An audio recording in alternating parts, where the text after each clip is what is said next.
Bonjour, I'm Cyrine BEN-HAFAԻEDH, Professor of Entrepreneurship and Strategy at IÉSEG School of Management.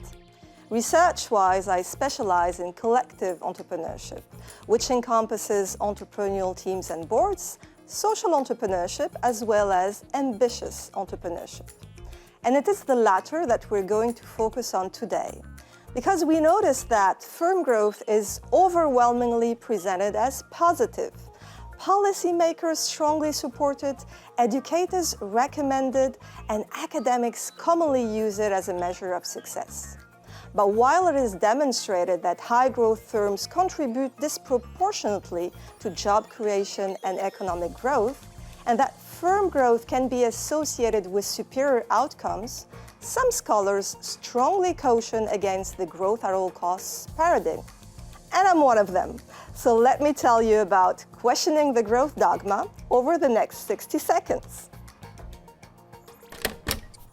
In a seminal study, Per Davidson and colleagues found on Swedish and Australian samples from the 90s that, I quote, firms in the desirable state of high growth, high profitability are much more likely to originate from profitable firms with low growth than from growing firms with low profitability. In other words, for successful firms, profits drive the growth cart. This is an incredibly important result, and we were perplexed, my co-author and I, by how this wasn't more common knowledge. And so, because good science needs good replications, we studied this issue in a massive sample covering 40% of European SMEs that is more recent, with a greater time depth than the original study, and also using many alternative measures and elaborate techniques. We found that firms that have a strategy focused on profitability rather than growth have 2.5 more chances to outperform in the medium and long term.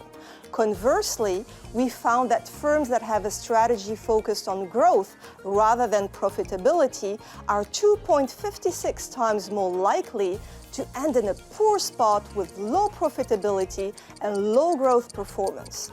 So we can definitely say profitability before growth. To know more, you can read our article in the journal Entrepreneurship Theory and Practice, or check out my interview about it on IÉSEG's website. Thank you.